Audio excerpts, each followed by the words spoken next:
Good morning or good afternoon or hello from wherever you're dialing in from around the world. My name is Hollie Leonard and I am a Senior Programme Manager at the NIHR Academy. And I am joined by Professor Ibrahim Abubaka, who is co-chair of our funding committee for this award.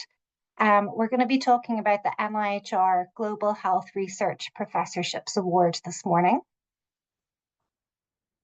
So before we start, just some housekeeping. We are recording this webinar, which means that it will be available online later this week along with the slides. There is a Q&A button. We would encourage you to use this to ask questions about the content of this webinar and the Global Research Professorships Award. If you see a question that is relevant to you, please like or upvote it, as we shall use these to prioritise the questions that we answer. We shall be doing a Q&A after myself and Ibrahim have given some background on the award.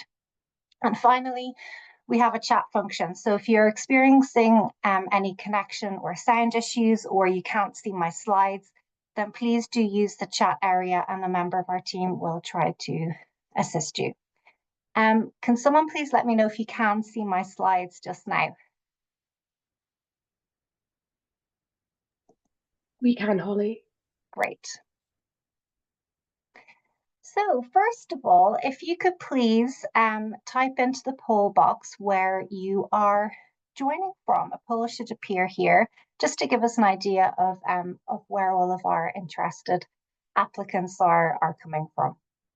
So if you could please just enter your country into the box or city or whatever, and we'll just have a little look.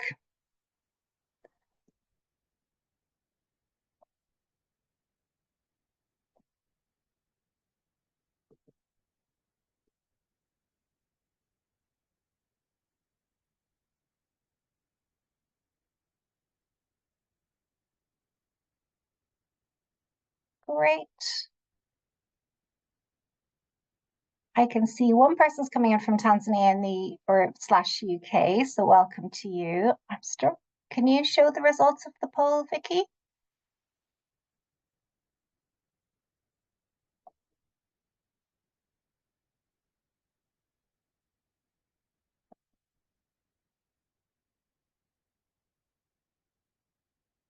Struggling to see it. Anyway, right, we shall move on. So to give you just an overview of what we're going to cover this morning. So I'm going to go through the background and context of the award, give you some details about the upcoming round and the application process. Then I will hand over to Ibrahim, who will talk about what makes a competitive application and his reflections as the funding committee chair. As I mentioned, we shall have some time at the end for questions and answers. So if you do think of anything while Ibrahim or I are talking, please use the Q&A function and we shall answer those at the end. So to give some background to those who are perhaps unfamiliar with the NIHR, it was established in 2006 with a mission to improve the health and wealth of the UK through research. We work in partnership with the NHS, universities, local government and other funders, patients and the public. The NIHR funds and enables and delivers world-leading health and social care research that improves people's health and well-being and ultimately promotes economic growth.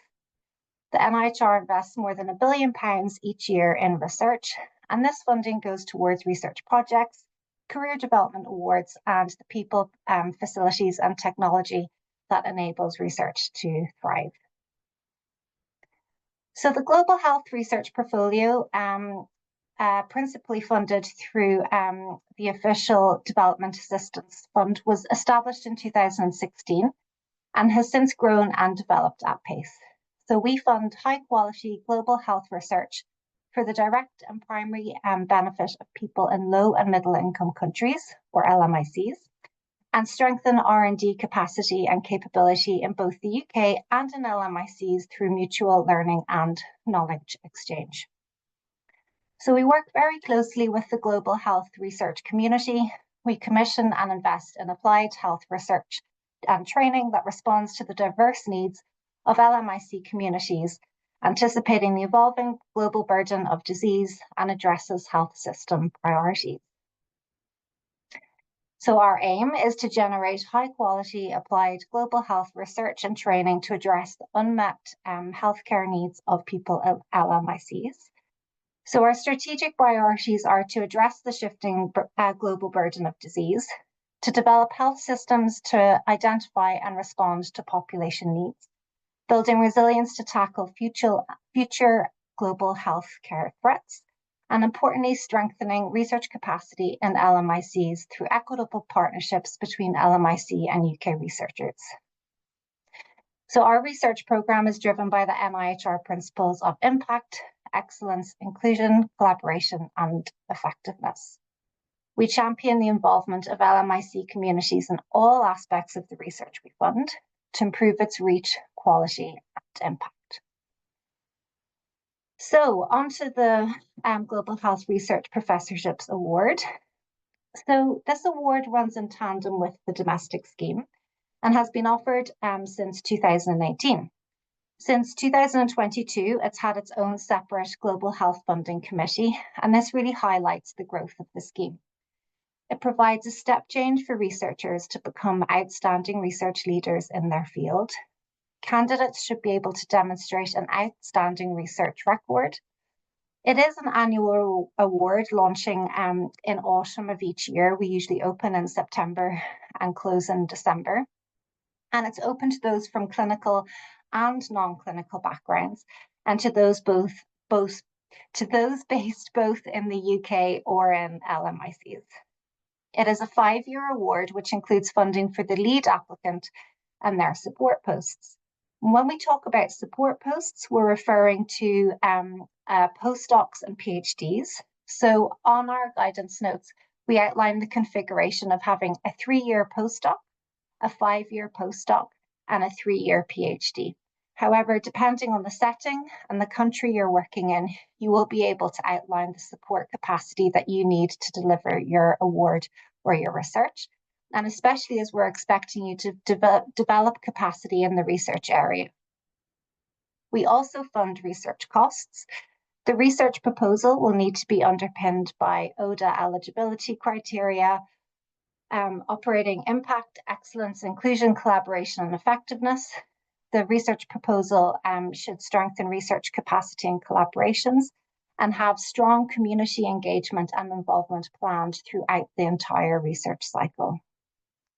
As part of the award, you will have access to the NIHR Leadership Development Programme, and we will also fund travel to undertake research or for conferences and training and that kind of thing. So by the end of the award, we would expect that successful awardees will have demonstrated leadership at a national or international level, that you will have been supported by your host organisation through protection of your time, relieving you of administrative duties. You will have enhanced and developed new or existing equitable research partnerships and collaborations in LMICs, and have supported in training and capacity development at both an individual and institutional level in LMICs. So this slide is to just give you a flavour of the breadth of research our current professors are working on.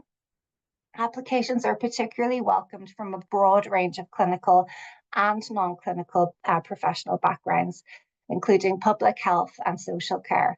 So including methodologists. We have previously received applications from some public health, social care, and non-medically qualified healthcare professions. However, these numbers have been small, and we would really like to see these increase. So when we're talking about these professions, we're really talking about things like health economists, medical statisticians, methodologists, epidemiologists, nurses, midwives, allied health professionals, dentists, psychologists, the list goes on. The award, as I mentioned, opened on the 26th of October, and it's going to close at 1 p.m. GMT on the 11th of December. And this round, we expect to fund up to 5 professors. So we'll go over some of the eligibility criteria. So in terms of your career stage, We would expect you to have been close to, recently appointed to or close to being at professorship level. So we recognize that career structures and pathways differ in various countries. So if you're unsure about your career stage and eligibility, please do get in touch with us, and we'll have details at the end on how you can do that. As mentioned, we're looking for those with an outstanding track record in public health or care research, and you can be a clinical or non-clinical researcher. You can be based in the UK or in LMIC, and you must be nominated by your host institution. So in previous rounds, we did have some limitations on the LMIC institutions that could apply for profs, but we're really pleased to say that from this round, we will no longer have this, and we're widening the scope of who's eligible to apply. So the host organization needs to be an LMIC higher education institute or research institution with a track record of research funding, or you can be a UK HEI. If you are a UK HEI, then you must have a partner LMIC organization in your application. We allow a maximum of 2 nominations per institution. If you do have 2 nominations, then one must be female. If you only have one, then it can be male or female. In terms of ODA eligibility, the research can be conducted in the UK or in an LMIC. However, the research outputs must be of the direct and primary relevance to the healthcare challenges of LMICs. Undertaking research in an LMIC should therefore need to be a large component of the proposal. You should be based at or have existing links with collaborators or partner institutions in countries on the OECD DAC list, and there's a link to that on our website. Your award should strengthen links between all organizations involved in your research and support research capacity strengthening in these institutions. So in terms of the application process, here is a timeline of the award. So as I said, applications are already open. We have the webinar today. It's repeated again at 4 o'clock this afternoon. Closing date for applications is the 11th of December. And then all those applications we've received will undergo eligibility checking by the NIHR before being reviewed by the funding committee between December and March. Shortlisting for external peer review will happen in March 2025. And then after that, applications undergo external peer review from March until June. Interviews are typically held in June in a hybrid format, which means that the committee meets in person, but interviewees attend online, dialing in from whatever country they're in. Award start dates are the 1st of October, November, or December of 2025.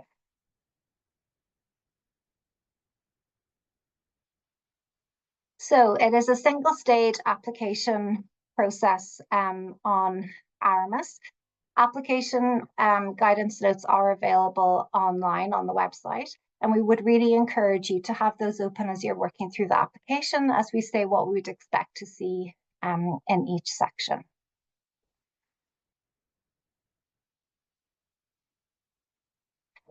So some final tips for me before I hand over to Ibrahim. Start your application early, register with Aramis and start your application early. It requires quite a few signatories, and you need to have all of those completed before the deadline. So give your signatories advance warning of when the deadline is. Review the guidance notes and check the eligibility criteria. If you're unsure of anything, we're here to help, so please do reach out to us and ask any questions you may have. As I said, make sure your finance office and any required signatories have advance notice of the deadline. Make sure you give due consideration to the CEI research and institutional capacity plans and your plain English summary. We encourage you to have peers review your application prior to submission. Nothing beats a fresh set of eyes to look over things, and have a comprehensive spelling and grammar check. So if you have any questions, please do pop them in the Q&A box. We will come to them at the end. But for now, I shall hand over to Ibrahim. And Ibrahim, if you're happy, I can continue controlling the slides and you can just let me know when you want me to advance, if that's okay. Sounds good. Thank you very much, Hollie. Great. So good morning, colleagues. A pleasure to present to you the tips about how to get a good application in, i.e. what are we looking for. So before we get into the slides, I just want to be clear the level at which this fellowship is pitched. It is the most prestigious scheme funded by the NIHR in terms of a personal fellowship. Therefore, we expect that you're at the very top of your game and that you would have passed the level for which you'd apply for our advanced fellowship scheme. You would be competing against individuals clearly with a track record that demonstrates that they're at this top end of the scheme. We have other opportunities, including the advanced scheme, which if you are not yet at this stage, you should be looking at. So I'll go ahead now. If you move to the next slide, Hollie. So the fellowship scheme itself is awarded through a review process that is governed by a committee called the NIHR Global Research Professorship Funding Committee. This is a panel of global health and care professionals who have a track record of experience and are able to make unbiased decisions and advise NIHR on applications that are eligible for funding and suitable for funding. The process is the panel goes through by reviewing each application and assessing them and providing a recommendation, and then NIHR decides.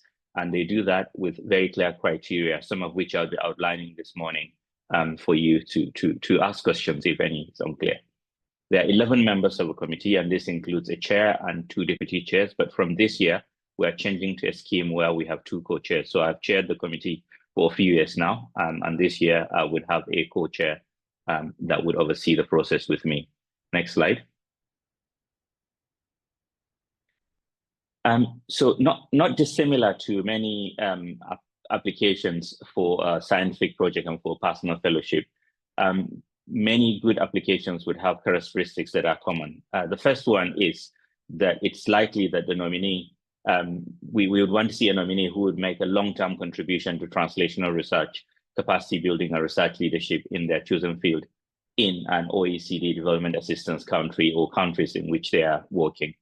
And we would expect, therefore, that this individual will be at the top end of the translational research and capacity development research leadership portfolio.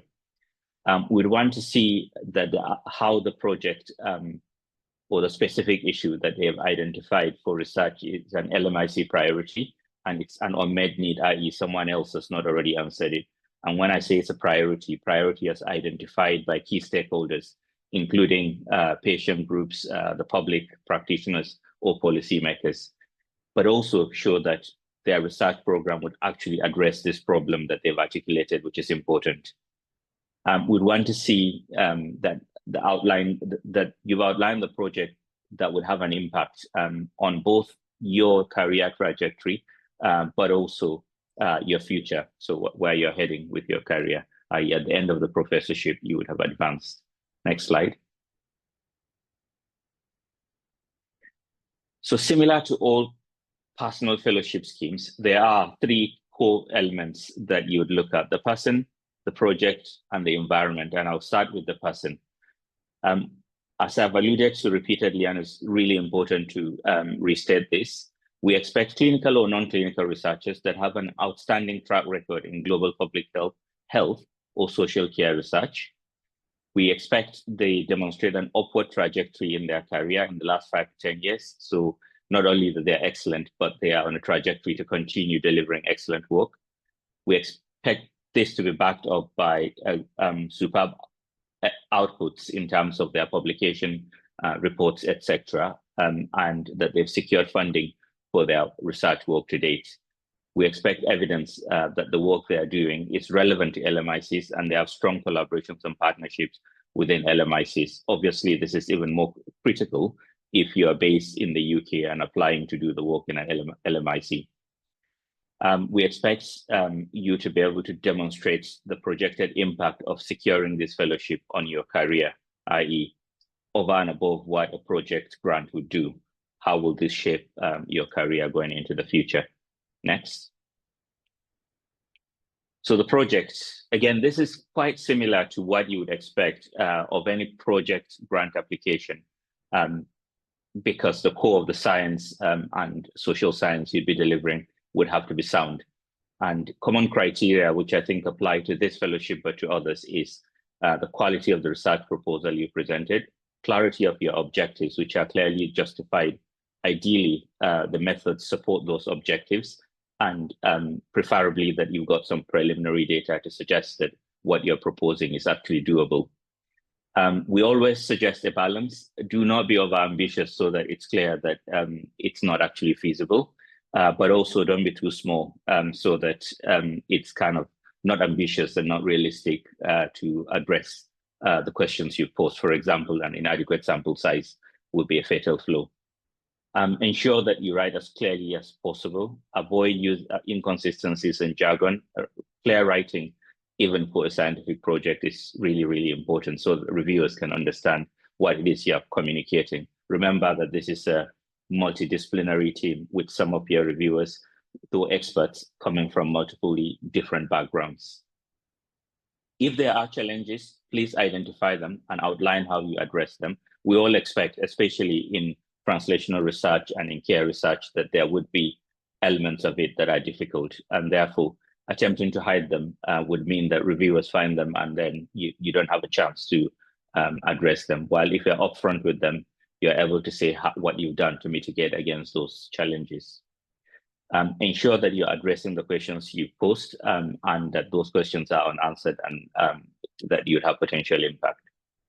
Justify the resources you're requesting for. The scheme is very generous with a couple of million pounds of funding, but we want to be able to assess that it's a good value for money and that you are utilizing the resources appropriately.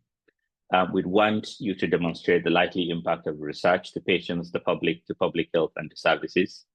And we would want you to show that your community engagement and inclusion approach is sound and that you have taken into account that it's effective at the local level, taking into account context and influence. Your involvement approaches has influenced your study design. We want to see evidence of relevant collaborations or partnerships to support the application. Next. Then the institution, we expect to see the commitment of your hosting institution in terms of support for you, both in the short, medium, and long term, ensuring that you are able to essentially utilize the research to empower translation locally. We want to be able to see that you've thought through the suitability of the partnership between the university or research institution you're hosted and the main health or care partnership where you would implement your research so that we are sure that feasibility is assured because you are supported by both organizations. We want evidence that the host organization is committed to creating a culture that is inclusive and supportive of good research culture, including evidence of commitment to equality, diversity, and inclusion, and research integrity. Next. In addition, above the criteria I've listed around the research project, this is a personal fellowship. So of course, we expect to see clarity of the leadership and development plan. How would this change your trajectory? How will this help develop you? So we want to see a strong program of leadership, which ideally would include clarity on mentorship and how you'd be supported to grow. Focus on the skills to allow you to progress as a research leader. Contribution to capacity strengthening and research leadership in your chosen field, i.e., how would you as a leader develop others in the countries and fields that you're working, and evidence of input by your collaborators to the content and design of your research program. Even though this is a personal fellowship to an individual, we expect to see that you co-developed it with the individuals that would contribute to it and ensure that it is equitably delivered in terms of your implementation, analysis, reporting, and dissemination. Next slide.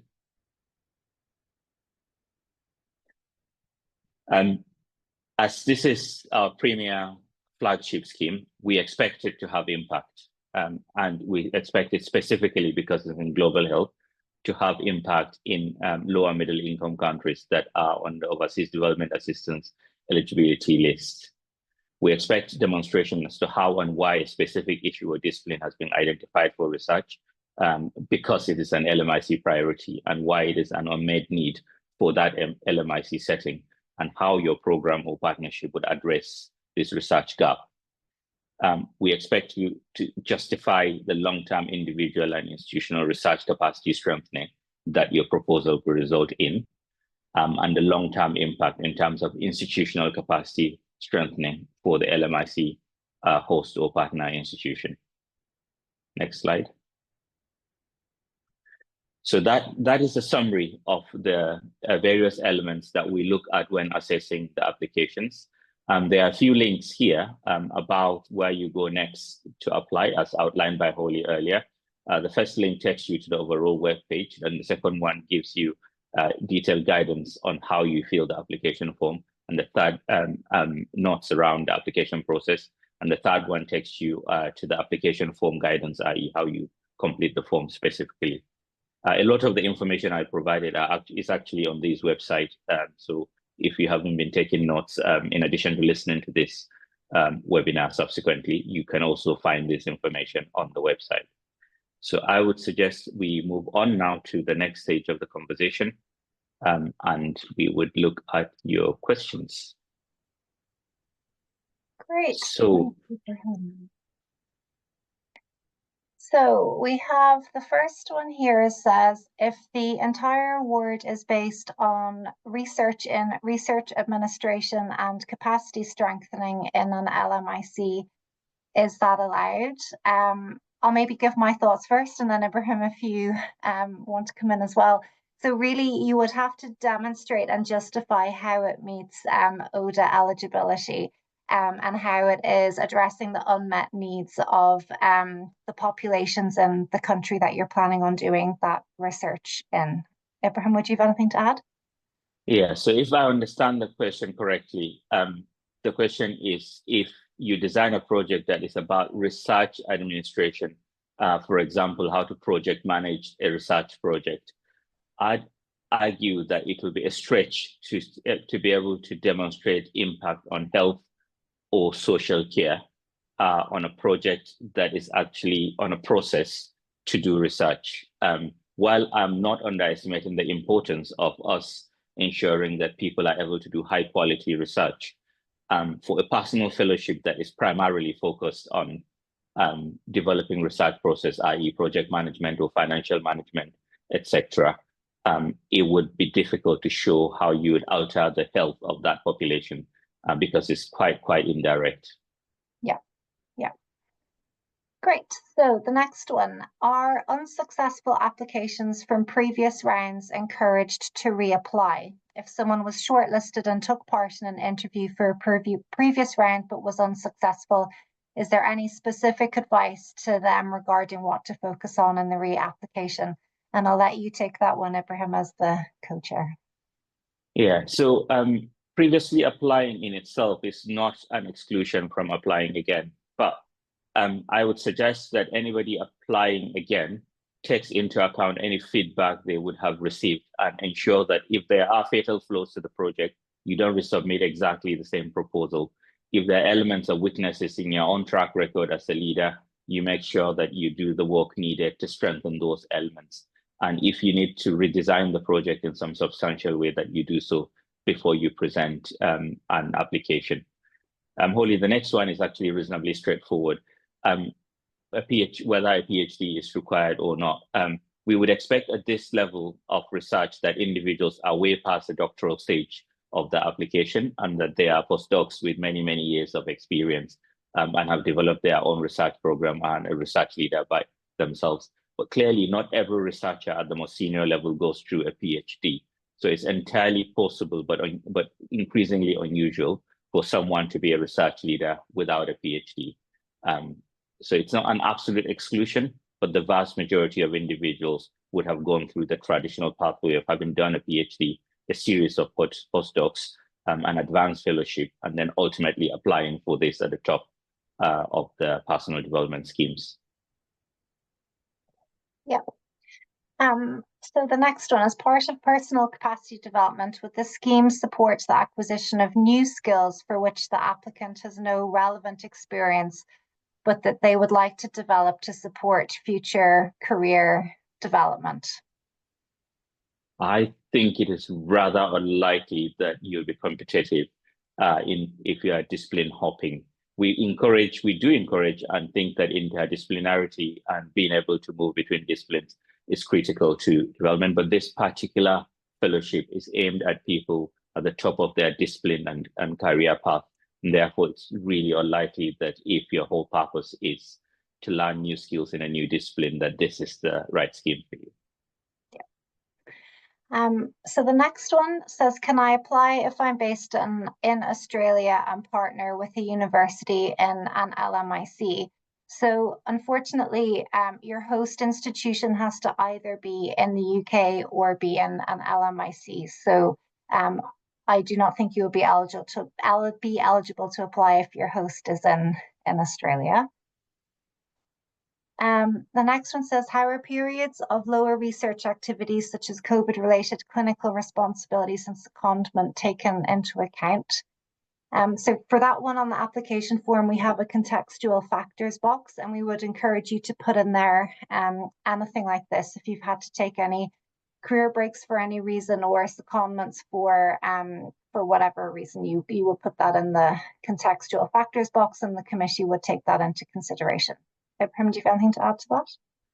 No, I agree completely. And we do take that into account in the process of reviewing. It will be highlighted and due account taken of any career gaps, maternity leave, etc. So feel free to please include that. It's very positively reviewed. Yep. So the next one says, does this mean that people from LMICs do not need to be nominated? I'm confused by what is meant by nomination. Yeah, so it can be slightly confusing. Everyone who applies to the award has to be nominated by their host institution. And all that really means is they have to be fully supported by their host institution. They have to write a support statement, which will be uploaded with your application form. Yeah, the word nomination is confusing. It does not mean that a bit like nomination for a prize, you are nominated.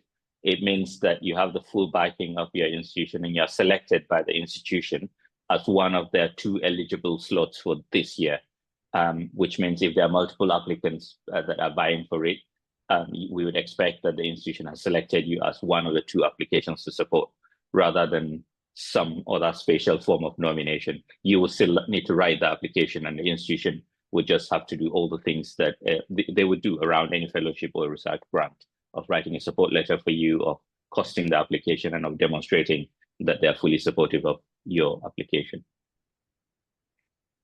So next one, is there an opportunity for applicants to submit a CV or career summary to the NIHR to obtain advice on whether they are at the expected career level before submitting an application? So absolutely get in touch with us. You don't need to send us a full career CV or career summary. Just a couple of lines to give us an idea of the stage that you're at will be helpful. And if we have any further questions, we can always have some emails back and forth to try and establish if you're at the appropriate stage in your career. So yeah, anyone who has any eligibility questions, please do get in touch with us. It's what we're here for.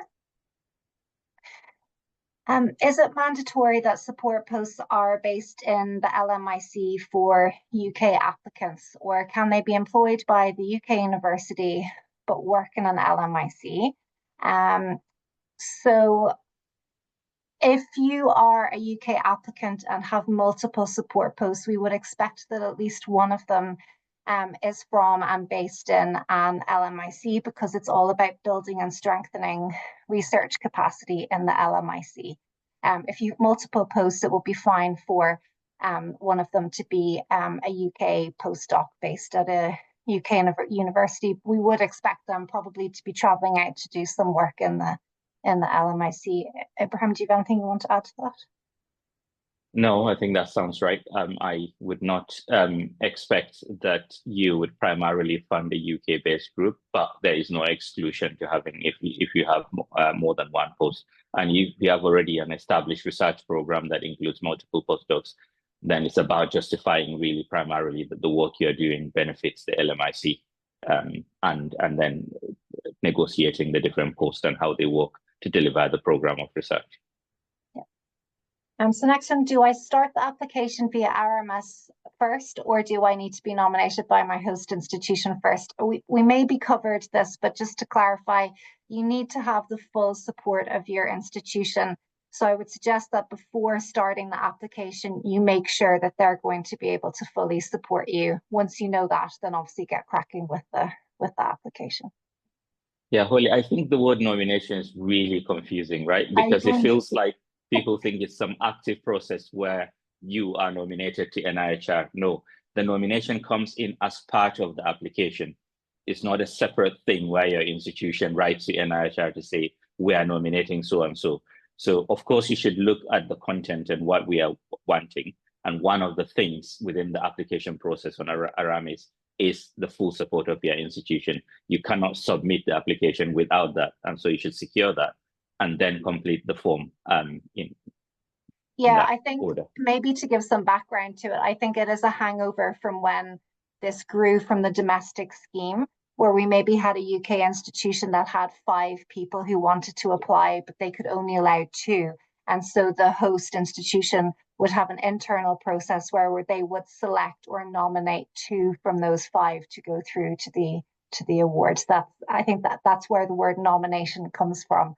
We'll maybe review that for next year because it is a little confusing. Are pilot randomized controlled trials suitable within the project, provided there is not a need of a CTU? Do you want to take that one, Ibrahim? Yes. So yes, a pilot RCT could very well be a potential project. But remember, with the size of funding and the competition and the expected potential impact of the work, it'd be harder to justify that you're going to have impact with a pilot study. So while it's not an exclusion, I would suggest a little bit more ambition in terms of the collected total of the work and how that impacts your trajectory. Look at the track record of the previous applicants. You would see that some were running and have delivered large policy changing trials with secondary funding, but supported by the fellowship around their development. But the word pilot is not an exclusion. Great. How broadly will research be interpreted? So, for example, will the program tailor towards training critical professionals in a highly neglected area, but it's not strictly itself a research project, be eligible for funding? I think this is a straightforward one, Holly. So this is a personal fellowship, and it is about the development of a top leading researcher who we expect to be at the very top of their game. It is rather unlikely that if the proposed program is a capacity development effort made specifically to train a cohort of master's level students would be competitive. Yep. Does this cover food safety and nutrition and LMICs, which pose serious risks on human health? Our mission is to reduce foodborne illnesses through education of food safety culture. Answer straightforward, yes. If a well-written application with an applicant with an excellent track record on food safety comes in, I think it would be eligible. Can an applicant from a high-income country include partners from multiple LMIC institutions as the research needs to be conducted in multiple LMICs? Yes, so you can have multiple partners in LMICs. There's no restriction on the number that you have. And if you're applying from the UK, you have to have partner LMIC. Is India considered an LMIC? Yes, it is. Just for clarity, people should look up the OECD LMIC list of countries. That is the list that NIHR uses, and any country included in that list is included. Yeah. If you would like to build research capacity in the LMIC Collaboration Research Institution, but belong to a HEI, where should this program be hosted? If you would like to. I think the question is unclear, but I am interpreting it to mean, but you work at a high income higher education institute. We would obviously expect you to apply through your employer, but it has to be in partnership with a lower middle income country. It's a requirement of the scheme, and that you have to justify how the science or social science you're delivering benefits an LMIC country. Someone has asked how many applications we receive each round. So it varies, but it is often around 30-ish. Given that we're opening up the eligibility criteria this year to much more institutions in LMICs, we expect to get potentially more applications this round than we have in previous rounds. The next one asks if the full fellowship ceiling is 2 million for everything. Yes. So the full budget is 2 million. If it is over that, then it would have to be reprofiled to come under 2 million. When is the host institution expected to appoint the candidate as a professor, during or after the professorship? That's a good one. I don't think we can tell institutions when they promote you. You'd have the ability to say you're an NIHR research professor because that's the title of the scheme, but your individual institutional promotion processes would have to be followed.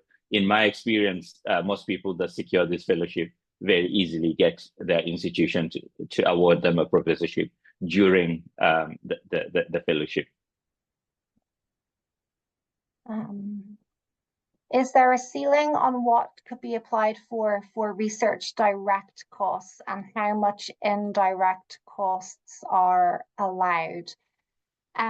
So because it's a personal award, we would expect a significant portion of the funding to be covering your salary, and then at the salary of your support posts, your postdocs or PhD students. And that once you've done all of that for 5 years, it doesn't leave a huge amount for your research costs. So we would expect you to have some additional funding to come in from elsewhere to help with that. There is no limit on how much funding you ask for in each category. And in terms of the indirect costs, if you're applying from a UK institution, we would expect that you're using the track methodology to work it out. And if you're applying from a LMIC, you should be guided by your finance office in your host institution as to a reasonable number for the indirect costs allowed. Will the scheme fund educational research that is focused on LMICs? So again, I think Ibrahim has kind of covered this. It really has to be focused on improving the health of a nation. So it has to be focused on health or social care research. So unless you can find a way to fit it in to meet that ODA eligibility criteria, unlikely, I would say. Yeah, I mean, I'd say if you develop an educational intervention that alters health outcomes, then yes, but not primarily an education to improve education intervention. Yeah. I'm just having a look. I'm not really sure I understand the next question. I'll maybe ask if they could type it again. How can we keep up with information for this application?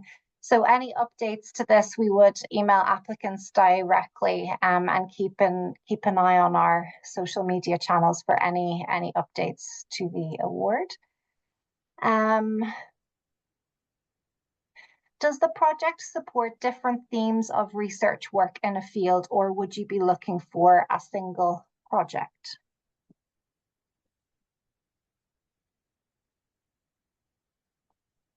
So maybe I should take this one. We expect a coherent body of work that addresses a challenge or interrelated challenges. It's unlikely that you could have a series of very separate independent projects that would make a coherent story and have impact. But without seeing the individual project, it's harder to say yes or no.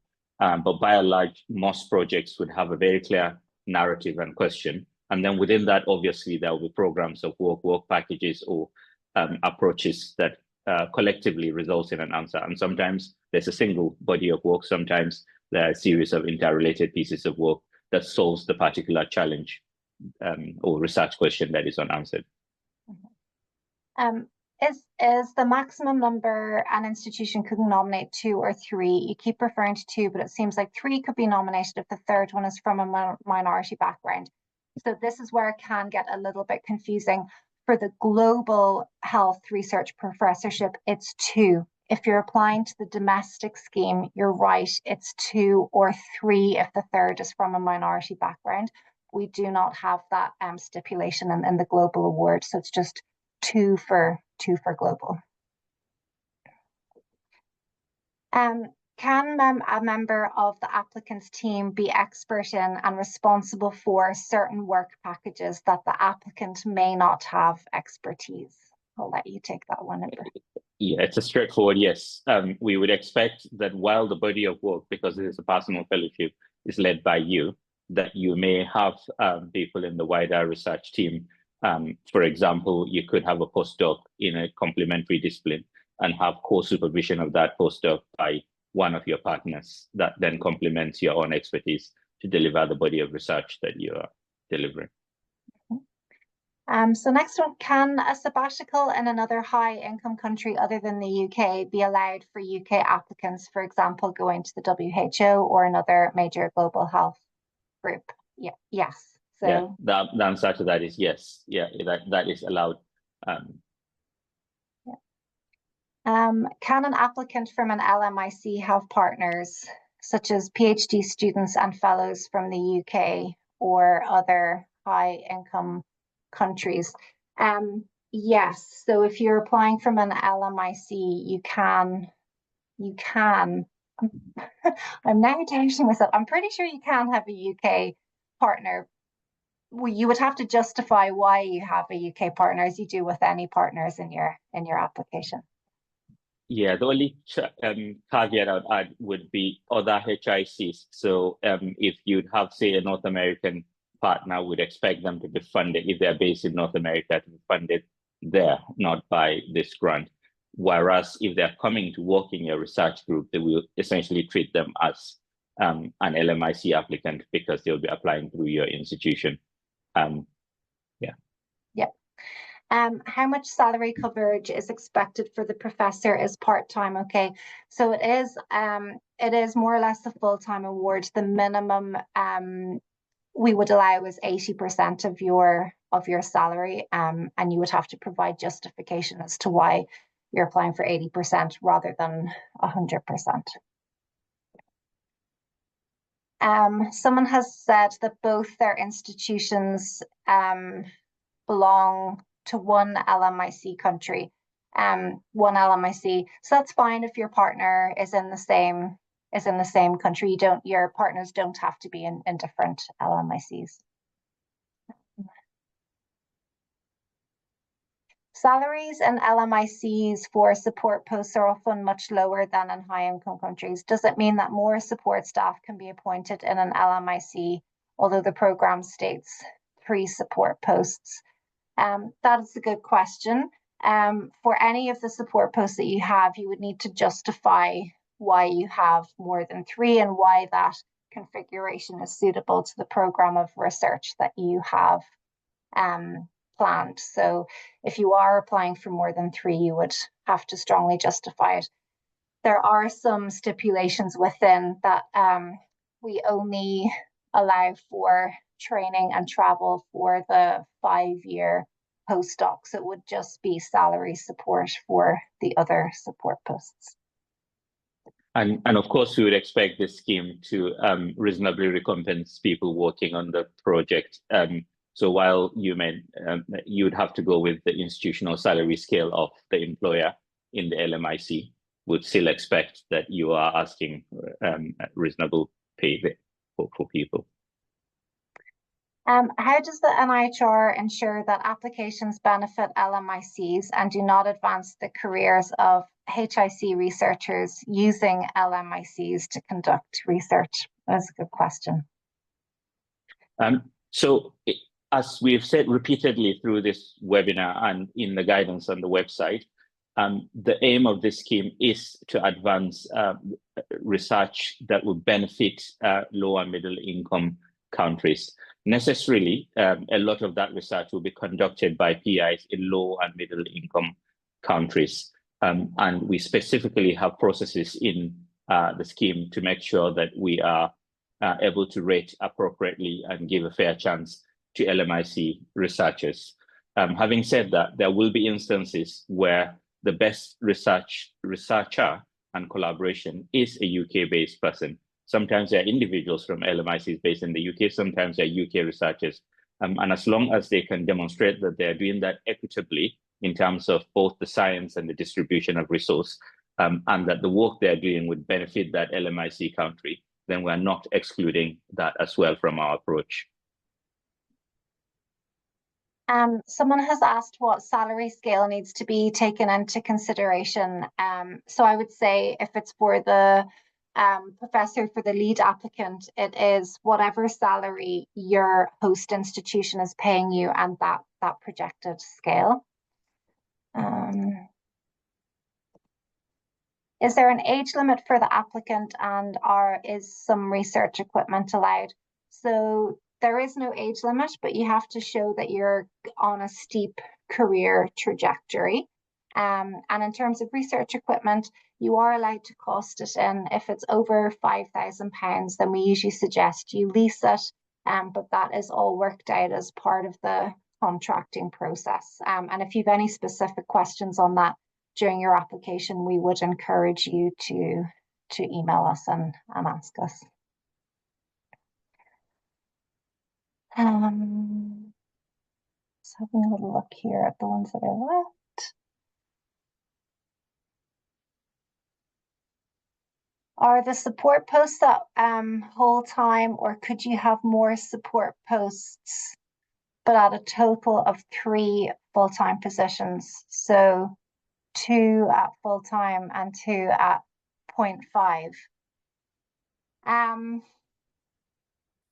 I think given that you're having a mixture of PhDs and postdocs, for anything less than full-time, or for any of the salaries or positions you're putting in, you have to include a justification as to why that configuration suits your program of research. We don't specifically stipulate full-time equivalents, but we would encourage you to provide strong justification as to why some would be less than full-time for a postdoc, or for why a PhD would be part-time.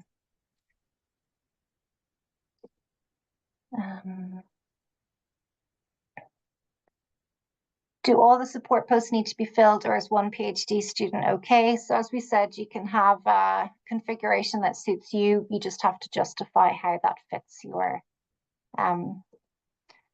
fits the research that you're doing.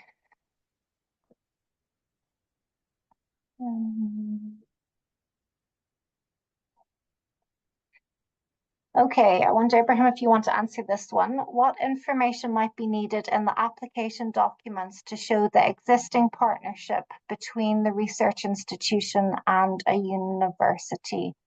I'm guessing that's if they have a host and a partner.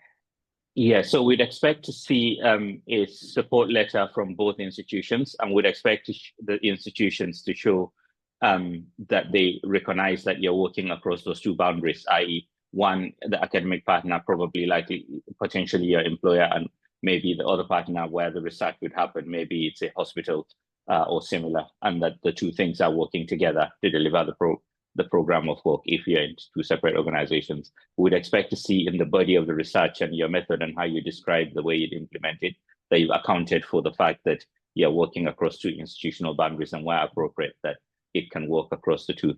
So it's not that you would write something special and different, but rather the information you provide in the application in terms of the content of the support statements and the research itself. addresses that the system is working. Mm-hmm. Someone has asked us to say a little bit more about the NIHR leadership program and whether or not there are funds for this, such as travel on top of the award. So we are working on developing a global health specific leadership program. There is the NIHR leadership program, which we would be able to support. The funding for travel for the in-person components, you would have to budget that into your award, and there isn't an extra envelope for that. If you've specific questions about the NIHR leadership program, we would encourage you to email us. If we can't answer them, we can always pick it up with the people who run the leadership scheme. I'm just looking through what we have left. Can the applicant be from the UK NHS? So if you're applying from the UK, you should be applying from a higher education institute. You can obviously have, we do have applicants who have split posts between university and the NHS. That's fairly common. Someone said, can a project have 5 or 6 PhD students and postdocs since it's building research capacity? So I think we've kind of covered this a few times now. So long as you're providing strong justification as to why you have more than our kind of proposed 1 3-year, 1 5-year postdoc in your PhD, then we can negotiate that with you, as we're aware that things differ in various contexts and countries. I think we've covered who should we email or contact for further guidance or clarification. So that is a good question. I'm going to share my screen again, and I will put up, because we are running out of time now.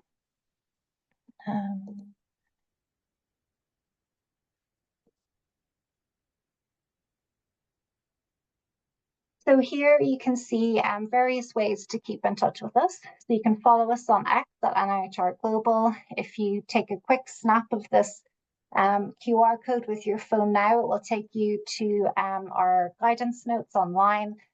If you have any specific queries, you can email us at academy-awards@nihr.ac.uk, and we would encourage you to sign up to our newsletter. So our email address is also on the website. So if you were to Google NIHR Global Health Research Professorships, you will find all of the information on the NIHR page and how to get in touch with us there.